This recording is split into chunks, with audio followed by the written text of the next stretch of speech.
Hey guys, Professor Bill, Comic Book University. It's time. It's time to start the comic books. So here we go. We're going to start on these guys right here, X-Force issue number 1 and New Mutants issue number 1. So, bang. First, we're going to start off with New Mutants. Why? Because I don't like it quite as much as the other one. The other one was, holy crap. This one is, for me, because I'm not the biggest New Mutant fan in the world. And one of the biggest problems that I have with it is that, yeah, there's a lot of Gen X people in here, and I absolutely cannot freaking stand Gen X. I can't stand it. I can't stand them. I don't think there's ever been a Gen X book that I've liked. I loves me some Monet. For the most part, though, yeah, yeah, it's hard to stomach the books. Anyway, we're gonna get talking about New Mutants here. This was uh it was pretty cool. Let's just start on this. All right, so New Mutants. This issue is called The Sextant. Ed Brisson and Jonathan Hickman are the writers. Rod Reese on art. VC's Travis Lanham doing the letters, and Tom Mueller doing the design, with Rod Reese doing the cover art. Whole bunch of variant covers, of course. And head of X, Jonathan Hickman. So he's the X who gets all the head from the X. And anyway, so we're going to start off with Rain actually gets resurrected. Boom, let's go on this side. So Rain Sinclair gets resurrected. That's Wolfsbane. Anybody not overly familiar, going by the Marvel Legends figure with Wolfsbane, Karma, and Danny Moonstar. Just saying. It's actually just one thing. You can just interchange the head. I bought three because I ain't interchanging nothing. I'm keeping them all. So she's reborn on Krakoa, and yeah, this was fun. All the New Mutants come and hang out. Rain's awesome because she's like, I feel like I've died and, gone to heaven. And Karma's like, it's because you kind of have, hun. It was a really cute moment. And I mean, I don't know who out there could possibly not like Wolfsbane because she's effing awesome. So yeah, the original New Mutants, I'm down with them. So they're calling Moonstar Mirage again. Okay, I'll keep that in mind. So Karma, Wolfsbane, Cypher, Mirage, Sunspot, Magic, and also Chamber and Mondo. I know Chamber. I wasn't overly familiar with Mondo, so I had to look him up. Okay, cool. I'm actually almost wondering why he was. Well, he did kill her, but at the same time, Hokuto, I think that he was actually told to because you know what I'm saying. There was a lot of stuff that was issued, like do whatever you want, just yeah, go to it and have fun. Anyway, it shows that those books weren't completely useless because the continuity remains. So we move on. New Mutants, the Sextant, this is called. Mondo is hanging out with Cypher, and Cypher is basically telling him to try, eat some of the dirt of Krakoa, eat some of the life that is Krakoa, and try and see if there's anything else out there. I think they don't. They're not explicit in what he's looking for, but Cypher's trying to communicate and trying to learn as much as he can. So, I think he's trying to see, can you actually get in touch with Krakoa by doing this? And no, he cannot. He simply doesn't have in my opinion, he doesn't have the mastery over his powers yet. I did look the guy up online. It's cool. And no, he doesn't have that master of his powers, so he doesn't have the ability. He's just not powerful enough. So he's like, anything else you want me to try, Cypher? Cypher looks over to Krakoa, and this is an awesome moment. It's this panel right here. He looks over at him at Krakoa, and he's like, yeah, you try. This is basically like a scene out of Total Recall. It's like, Quato is here. It's like comes out of his stomach, and he's like it's kind of disturbing.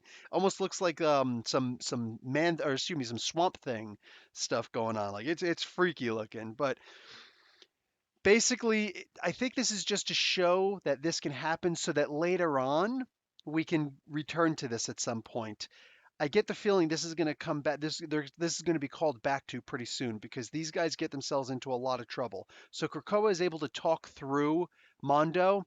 Mondo is just kind of lost in this like weird pool someplace right up here. He has no idea what's going on. He's like, "Hello, hello."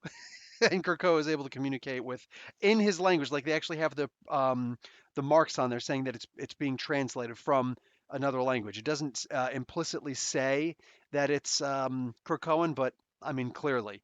So this is something that he's able to do. He's able to communicate, at the very least, communicate through Mondo. Um, Anyway, these guys are just hanging out. They're just doing their whatever. Sunspot and Mirage are hanging out and they're just talking. It's actually a really cool conversation. They're all hanging out. The new green kid made some kind of special coffee that Magic immediately stole one of the pots. And like this is it's cute. Some of the stuff is cute. If you like magic, all right, then with a K, then you're going to be okay with this. She's threatening to kill people. She's threatening to cut people if they try to take her coffee. So fortunately, two pots were made.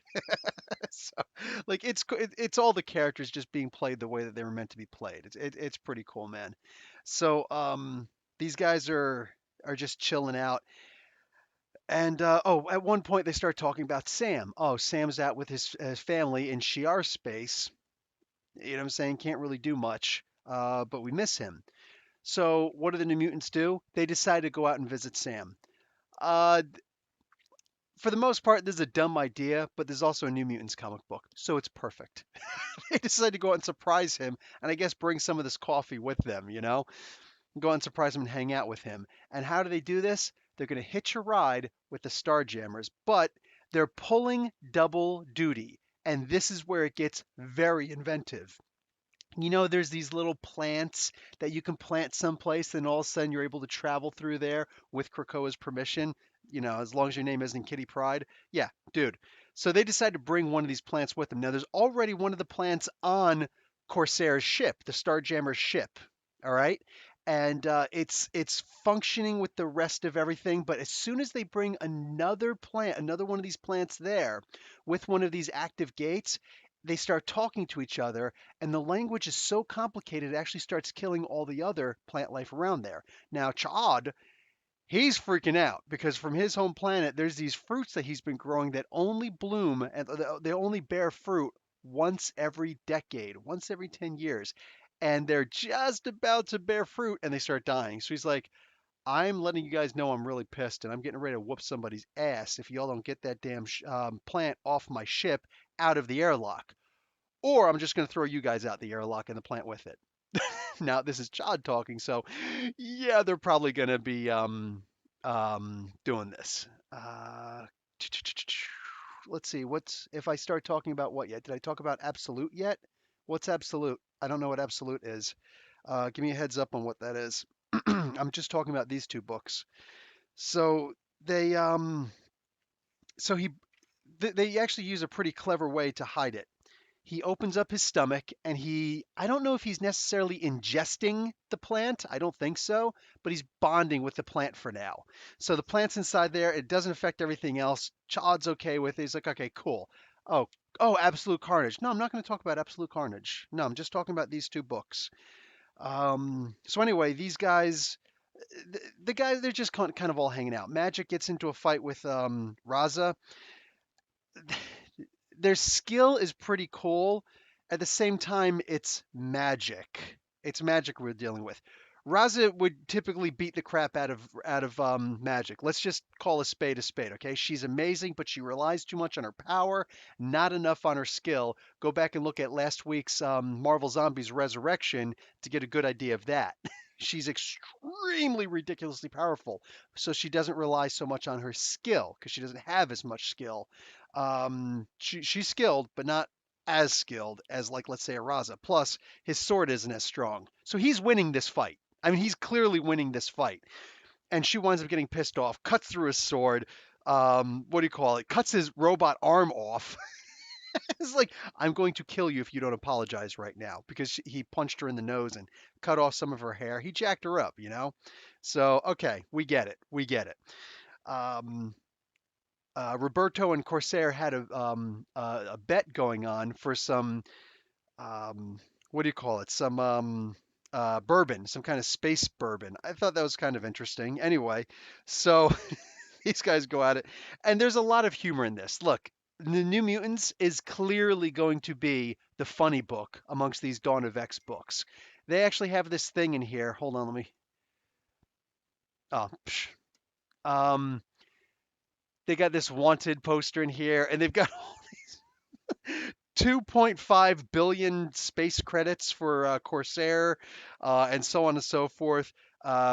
Kirkri only has 500 space credits, so that's actually kind of cute. Anyway, they start talking about something called the King Egg. I'm not overly familiar with the King Egg. If this is something, if this is an Easter egg or something that you guys know about, by all means, comments right there, right? Give me a heads up. But for right now, I don't know what the frick that thing is. But they appear to come across the king egg later on in this. Anyway, we all know that Corsair and the rest of the Starjammers are not permitted into Shi'ar space. So when they're going into Shi'ar space, it's got to be quiet. He's like, listen, you guys can hang out with us up to a certain point, and then you got to go on your own. Okay, we're just going in. Excuse me, we're just going in to do something, meet up with some people, and then we're going to leave. Well, unfortunately, these kids aren't that smart. They don't understand these are space pirates. They're not necessarily telling the truth. They're going in to steal something. I imagine this is the king egg that they're trying to steal. And when they get in, these guys go in to try and follow them to, be like, oh, well, there's some people inside that are suffering. We're new mutants. We have to save them. Okay, but you do so at your own peril. These are pirates. These guys actually get abandoned there. It gets funnier. It gets funnier. Basically, just the rest of this is all these guys getting into a lot more trouble than they deserve to get into. But they were hanging out with these pirates. When Roberto's Roberto Sunspot is all by himself and he's just chilling out with these guys, and they're all like, wait a second, where did everybody go? Ah, I guess I deserved that. And he's and when Corsair and the Starjammers come back, he's like, wait, you guys left them out. You can't just leave them out there. You can't just freaking leave them out there. It's like, actually, yes, we can. Plus, all of the four major guys, they give their reasons why they don't care. Why they're space pirates, for crying out loud. This was a really freaking funny comic book. And then of course, my man Roberto here, he's got to take the last swig. It's like, I guess today's the day to be a hero. These guys, like they wind up getting, and their biggest heavy hitters get taken down immediately. The what do you call it? These guys here, and it just goes into a funny part. They point out that they crying out loud. They know Sunspot knows a space lawyer. I've seen this guy before. I'm positive I have. Who knows who this space lawyer is? Could somebody please spoil that for me? Having legal trouble. Like, this is just ridiculous. What the hell?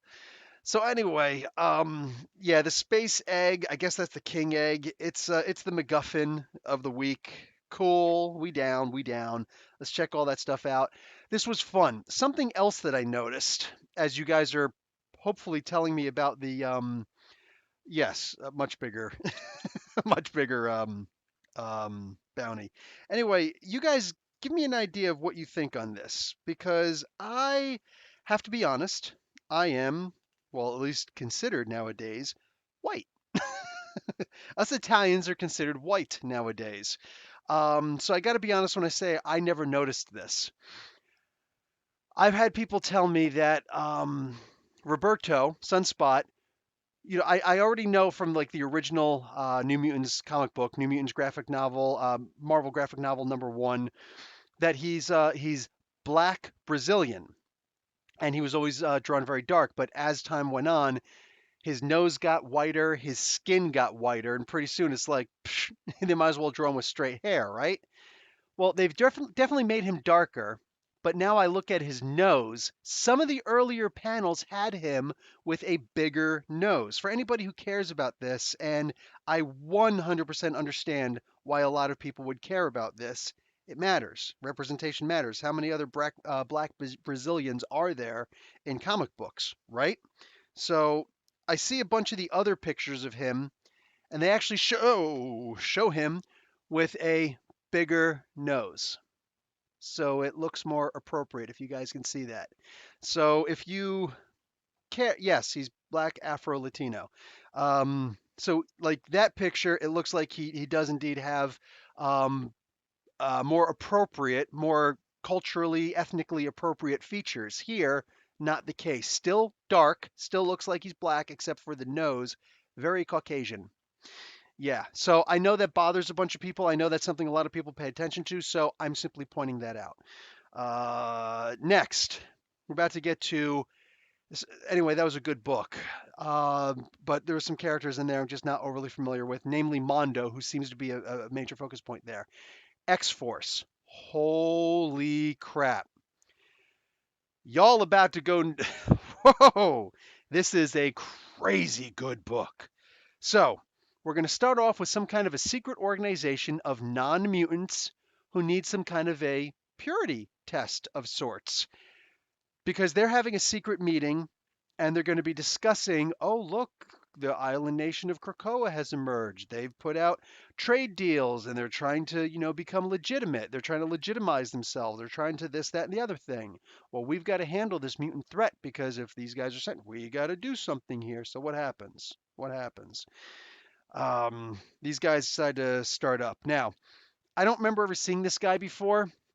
He's got a peacock gauntlet of some sort, a peacock glove on, and he's demanding a purity test. So he wants everybody to dip, cut their finger and let their blood drop into I don't know, a 23andMe test or something like that to see, are you a mutant? Do you have the X gene on you?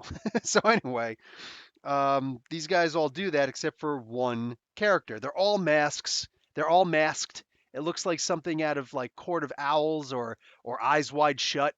You know what I'm saying?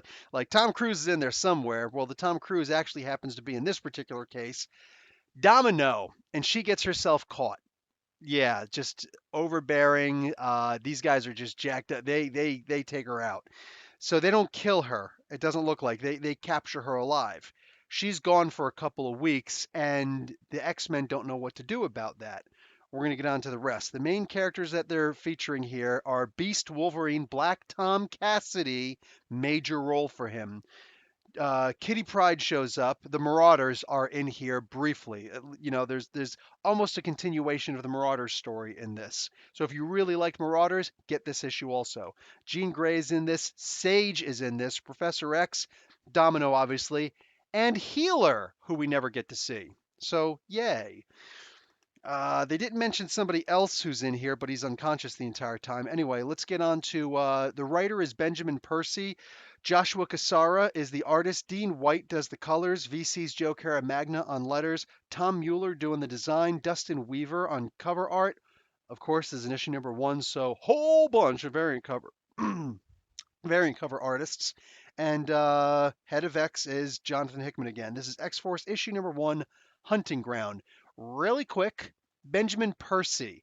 I know I've seen him in the comics before. It turns out I've read a lot of his work. He's not just credited with what's happening right now. He is also the guy who did the transcription for Wolverine: The Long Night, which I mentioned I didn't like too much, but it's because I didn't like the story from the podcast. This wasn't his fault. All he did was transcribe the podcast to an actual comic book form. It was their story. He just transcribed it. He did some of the stories in Marvel Comics Presents, the current run, Nightwing earlier in the year, back during the Rebirth time period, Stormwatch, which is from 93 to 97. So he's an old school player. Teen Titans and Titans during Rebirth, Green Arrow before and during Rebirth, did some Detective Comics, did some of the Dark Knight's Metal, did 2 different James Bond volumes. He's going to be doing the Weapon Plus, what is this thing called? Weapon Plus World War IV, which is coming out in 2020. Wow, this guy, he got mad skill. So Benjamin Percy, watch out for this guy, and you can start right here. Let's see. There I am. Hi, me. How you doing? So anyway, yeah, I was impressed by his resume. So anyway, turns out that there are threats on Krakoa that they're not overly familiar with. There are monsters and predators, and this is a point that they make. There are plenty of predators all over the place. It's kind of freaky, right? So these guys go at it. Beast and Wolverine, they're not really hanging out. Beast is actually by himself walking around, and suddenly he gets attacked by this monster that Wolverine has been tracking for weeks, apparently, and isn't able to get a hold of him. Mind you, this is Wolverine who, when he wants to practice, without ever unsheathing his claws, he will sneak up on a what do they call him? A jitterish doe, a female deer, and just tap it somewhere on his body, usually on its butt. And the deer will be like, ah, and run away. And he'll be like, cool. My hunting skills are still, down packed. So it's his tracking, his hunting, his stealth, his ability to mask his scent. That's what he does for fun. So him not being able to capture this animal or even kill it, apparently, that's a pretty big deal. That's a pretty big deal. This is its native terrain. It's a brand new kind of beast, but there's more than just that. There's like some kind of freakish butterfly that goes by with colors I've never seen before, and then some bird-like creature just comes by and snatches out the air. Again, a completely different bird that's not native to the world. No, haven't seen Nightcrawler yet, not even in the Excalibur book, which is weird. Um, some of them have to be from mutant-friendly nations. You're probably right, Chillmonger. I'm sure that some of these guys, because they're completely hit again. This is like straight out of Court of Owls, something along those lines. So anyway, we get into the security features of Krakoa. The green bonded alarm system. Basically, they're saying that there's an aquatic detector where there's all sorts of seaweed and fauna that are underwater, about a 25-mile radius, give or take, depending on the ebb and flow of the tides. But in general, 25-mile radius. So centered on Krakoa's border, the border, and then 25 miles all around the island of Krakoa. But also there's atmospheric detection. So there's plenty of spores and things like that out there that within around, again, depending on the wind, around a 25-mile radius. So if you try to approach from air, they go and get you, right? Uh, there are people who figure out a way past that. Anyway, if you do show up anywhere within that 25-mile radius, they will immediately be alerted that something non-scheduled has showed up, and there's a gate that you're supposed to enter from on the sea. If you don't enter through the gate, well, all of a sudden there's problems. Black Tom is really concerned. Black Tom Cassidy is the person in charge of this form of security. He's got. I love that they're actually pointing out his secondary mutation because his original mutation, quite frankly, was cool and all, but it sucked by itself.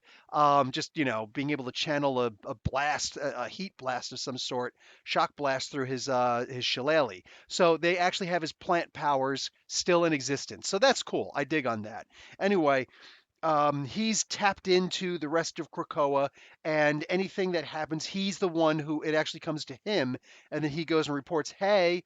And apparently, there's always some kind of a psychic listening, so he can just, woof, and someone will hear his thoughts, and he can try and get somebody to listen. So when he, so when they, oh, also, there's apparently some kind of a I'm not sure why they used a hyphen in it, but phosphorescence does not have a hyphen in it. So that was just sorry, English teacher. I'm not Professor Bill for no reason. Anyway, yeah. So there's also some kind of a phosphorescent reaction, so that if you come in from the sky, at the very least, you'll light up and they'll immediately see you. It's like, oh, so they can determine the size and the shape of the oncoming person also. Anyway, so yeah, Black Tom is pissed. He's just like, dude, there's something coming in right now, and it's not coming through the gate, by the waters. We have to go and take it out. And Professor X is like, dude, relax. Listen, man, you need to chill out, all right? There's a lot of people who didn't want you on the security system. He's like, I didn't know that. I guess I could have guessed it, whatever. But dude, we've got to buckle down. We've got to start knowing the people who are coming in here. We've got to know who they are. We got to have some kind of psychic projection reaching out to these people. You can't just trust that everybody coming in is going to be okay. Well, it turns out that who's coming in this particular time is, I told you they were coming in this issue, Kitty Pryde and the Marauders. And what do they say? I think it's Jean who actually points it out. She's like, nobody gets to tell Kitty Pryde and the Marauders, where they come and go. Well, apparently Krakoa can. So that's why they're stuck on this old rickety ship, the Kitty Hawk. So anyway, I think that's actually a pretty cool name. That's actually a good nod to the first flight. So anyway, um, what do you call it? They show up, and it turns out that one of the passengers that they brought with them from Russia, that recent meeting, that recent issue of Marauders, issue number one, turns out Colossus was actually on that ship also, and he got jacked up. Now he's unconscious, and so many of these mutants are actually unconscious and they're hurt, and nobody can tell where their pain is, including Healer. This is where Healer suddenly comes in. Nobody can figure out why these guys are in the kind of pain that they're in, but they're all in massive amounts of pain. Now, Healer goes and he starts, he can't figure out what's going on. Jean Grey starts trying to psychically read these guys, even though they're unconscious, and all she can see is like fields destroyed, muddy tank tracks, treading over red flowers, and what do you call it? People unconscious, dead people, corpses, so long left in the field that flies are crawling out of their mouths and stuff like that. It gets graphic. This is a graphic comic book, dude. It's X-Force, right? Like the kindest X-Force comic ever was volume 1. Everything after that was like, yeah, we're an assassin hit team and we ain't Liefelding this around. We killing people. We straight up murdering people who are really bad people. So, yeah. Like this is one of them. This is one of them. um, what do you call official? There's an official, from the desk of Professor Charles Xavier, how they're going to deal with non-treaty signers. So this is cool that they threw this in really quick.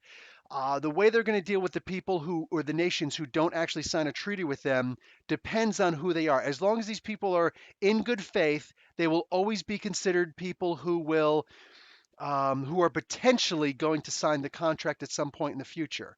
As long as they never make any kind of hostile aggression towards the mutant nation or any Krakoan, then this schedule, listen to what I said, a schedule will be maintained. Once a week, there will be a phone call to these guys. Hey, how you doing? Friendly reminder. Hey, what's up? We love you guys. You want to love us too? Let me send you some stuff and, sell you some stuff and, you get hooked up and your people are happy with you and you get voted into office again and we have a peace treaty, right? And besides that once a week phone call, there's a once a month visit. The person who seems to be doing the visiting very often is Professor X himself. He actually goes through one of the gates and he goes and he visits these guys. One of the Krakoan, transport the flower gates. So that's pretty interesting. That's pretty interesting. That means that there's a schedule, and they know that a major player is going through here. Now, there's a whole bunch of people in here. I don't know if I think that this is the Foreigner, though they never actually say who it is. But I think this is the Foreigner. Somebody, if you guys know this guy with this mole on his head, please let me know. There's also this chick over here. Like she is jacked up to the gills. She's got gills and she's jacked up. She's not really got gills, but you get what I'm saying. Like if she had gills, they would be jacked also. She kind of looks like that one Nazi chick from Frank Miller's, what was that? The second, wasn't that the second Dark Knight Returns? That she was naked and she had the swastikas over her nipples. Wasn't that her? I think that was the second one. Anyway, yeah. So, oh my God, the Master Race one. I think that was the third, whatever it was. So yeah, this big huge chick is in it. So all these guys are hanging out. You can see Professor X actually goes himself to meet these people, and he actually goes to Sokovia, and he's trying to work out an accord with Sokovia. Where have I heard that from? So anyway, yeah, these guys are chilling. Colossus was sent into Russia to try and help out those mutants there early. So that's how everybody knew to go in and try and help him out. So this plane suddenly starts going through this plane that's just flying around. It's apparently flying to, not to, but near Krakoa. All planes have been diverted. I think they said like 100 miles away from Krakoa. There is a no-fly zone over Krakoa. Important, right? Well, these guys take over the plane. There's like some turbulence and then the masks drop and everybody's like, oh, they start grabbing it, but they start looking at this one guy who I think is the Foreigner. or at least looks like him, and they're just looking at him like, how come he's not? He's just continuing to read his little magazine. What's going on? They all pass out. There was a sleeping formula aboard that, piped in there. So if you put the mask on, you get knocked out. Okay, that was clever. Benjamin Percy, man. This was clever. So these guys go and hook themselves up, and what do they look like? Well, they look to me an awful lot like Reavers. They look like Reavers to me, damn it. And they divert the plane close enough to Krakoa. They fly in and they do a halo jump toward. At least I imagine that's above the clouds, entering the perimeter of Krakoa. It's got to be above. Anyway, Black Tom is like, "Ah, dude, what the frig? What the frig?" They light up. Sure enough, they light up. You can see it there. They light up, and he's just like, "Dude, dude, you can't keep on letting these things going on." The way that they're able to get through is that the readings that are being shown off show that it's actually Domino returning. Remember Domino from the beginning of this comic book? It's showing that Domino is returning. So these guys are all just sages here, and they're all just talking about, oh yeah, man, if she came in from a catapult or a flung paperclip, I would believe it. It wouldn't surprise me because it's Domino. You know what I'm saying? Oh, Bruno from Dark Knight Returns. Yeah, but which one? Was it the second one or the third one? I think it was the second one. Anyway, Bruno, cool. Thank you. Appreciate that, Hoka too. So, these guys are coming in, and Black Tom is trying to say, "We gotta be careful," and Professor X is like, "You gotta be chill. All right, relax." Well, it turns out this is a straight up assault, and this is a violent assault. A mom gets killed in front of her daughter. She's like, "Mama?" Like it is. Oh my God! Like it's this one right here with all this one over here. And once you start hearing the noise of these Reavers shooting up, Professor X is like, "Oh shoot! I think Black Tom was right. I'm sure he thought it, but he didn't allow that to be projected. Mother fathead." These guys get jacked up, dude. I'm bringing this to a spoiler. All right, I'm bringing this to a huge. This is a spoiler review. I'm bringing this to a huge spoiler because this is a mandatory comic book. New Mutants, if you like the New Mutants, grab it. It looks like it's gonna be fun. I'm assuming this is gonna be how the flower gets to Shi'ar space because they got to have a flower out there. All sorts of cool stuff. This particularly, yo, yo. So these guys start coming in. Um, Wolverine goes in. He's just like no, like he's one of the first responders. A bunch of people try to respond, but Wolverine, like we haven't seen a lot of Wolverine lately, right? Just giving beers to people. He's going to be in the X-Force comic book.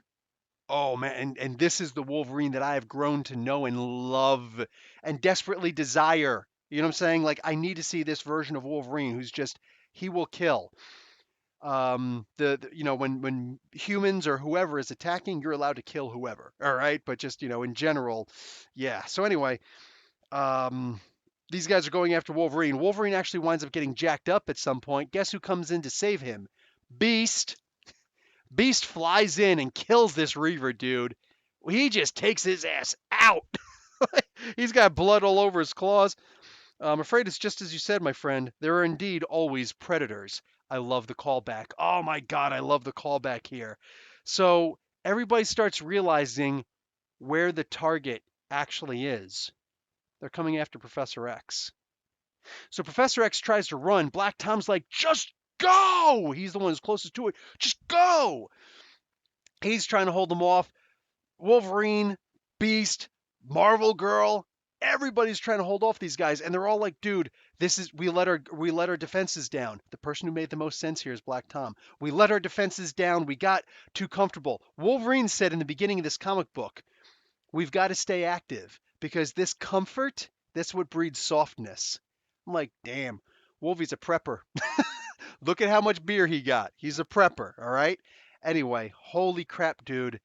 At one point, there's a gunshot, and none of these guys can believe it. And you see this heartbreak, man. You see this heartbreak in this comic book. Oh my God, no! Like people just sitting down, like Black Top, everybody. They just can't believe what they just saw. And remember, we were all talking about what happens if one of the main people die. What happens? How do they get their memories back? How do whatever? Looks like Professor X just bought the farm. I told you this was leading up to a spoiler. This is the final page. They leave us on this. Yo, Professor X gets shot straight through the mini portable cerebro. So how do mutants who die get their memory back, right? They took out the major player. On top of that, think about this now. He's the biggest driving force to keeping the peace. So now what happens to Magneto? What happens to Mr. Sinister? What happens to Apocalypse? Sorry, whatever that name is where you can't pronounce it. What happens to all these dudes? Yo, X-Force right now, in my opinion, is the must-have comic book. And that's amazing because Ed Brisson, who wrote the with Hickman, wrote the New Mutants book. Ed Brisson wrote the previous volume of X-Force, and I just didn't like it. It was mostly because of the art. I couldn't get to the story because I was too busy looking at the art. But dude, I was looking at this. I'm just like, wow. Benjamin Percy is my main man right now. This is an amazing, amazing book. It is hard hitting. Your pulse will be pumping. Y'all better take your blood pressure medication before you jump on this book. If you got heart problem, I'm just saying, I'm trying to help you. All right. This was sick. I was looking at this like, oh, dude, y'all got to get this book. This is a must have. This is the number one story. I know that not all the books have come out yet. All right. We haven't had Brian Edward Hill's book out yet. This is the must have book, in my opinion, right now. X Force, the number one major book. This is where all the major stuff is happening. I'm really looking forward to Marauders. Holy crap on this. So every book has its own thing. Every book has a different story that they're telling. That's awesome. I'm in love with that kind of storytelling. That's badass. That's badass. Anyway, guys, I'm out. Got some more books to read. I've already got a review getting ready to go at 3 o'clock in the morning and 3:15 in the morning. Immortal Hulk, issue number 26, and King Shazam, issue number one shot. And wow. So that's it for me, guys. I'm out. Professor Bill, Comic Book University. Thanks for showing up, guys. Class dismissed. Oh, wait. I can't leave yet. Questions. I was supposed to answer questions. Anybody have questions? Let me look really quick. If I saw any questions that I didn't quite see, Elf is in Marauders. Yes, Nightcrawler. Reuse use well. Soft. There we go. Hey, that's the spelling that they used to say. I got 5 letters for you, whatever. SAWFT. And you can't teach that, whatever. Anyway, Chillmonger, you the man. So Frowley got back up. Hope he's got back up. Watch it be Mystique. As for doubles, ooh, maybe there. Well, Professor X did say there were psi emitters on there. Wouldn't that be interesting if he actually had a like, I don't know about Mystique, but if he had somebody else, on there, if he was actually, staying down with Moira and whatnot. I don't know, that's wicked, man. That's not bad. That's not bad. Maybe, yeah, I don't know. I don't know what they would do with that. I'm sure there's something to do with Emma. I'm sure they're probably trusting on Emma for what happens.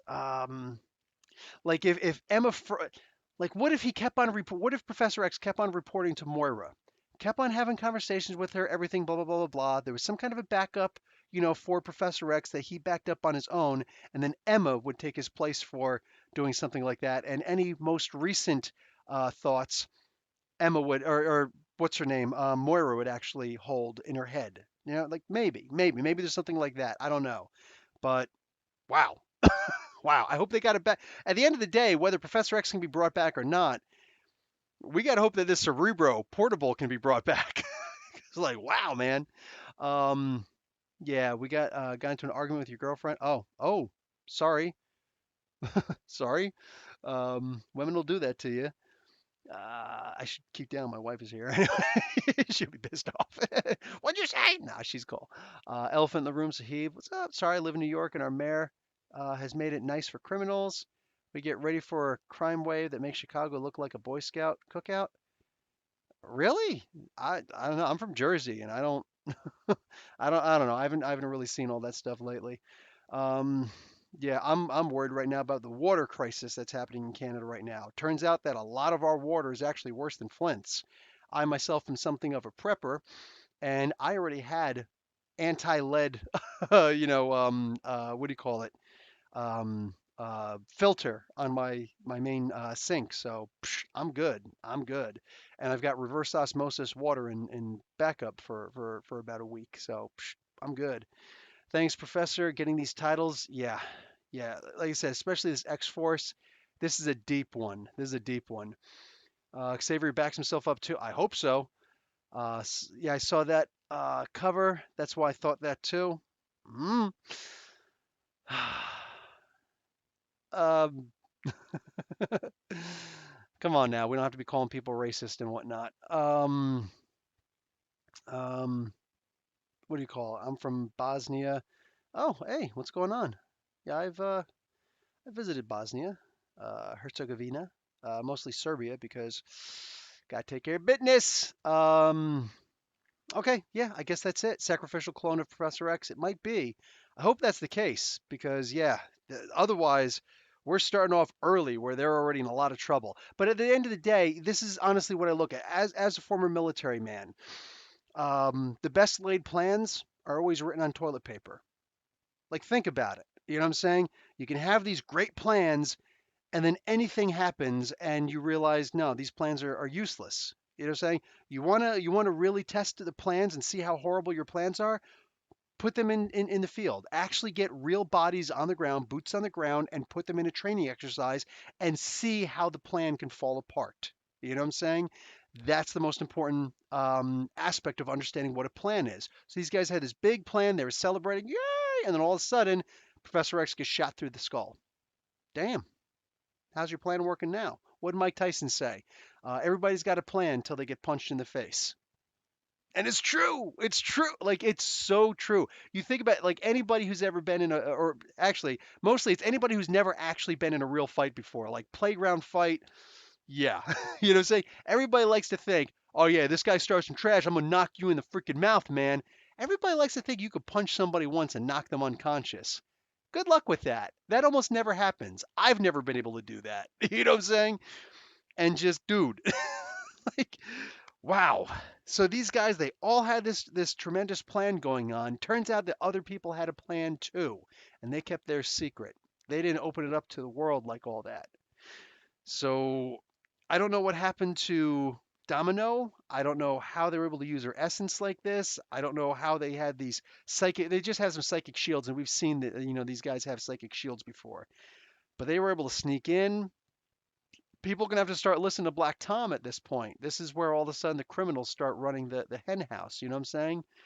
So yeah, is what it is. Anyway, guys, I'm about done. I'm about to boogie, and I will talk to you guys later. All right, Professor Bill, Comic Book University. Class dismissed.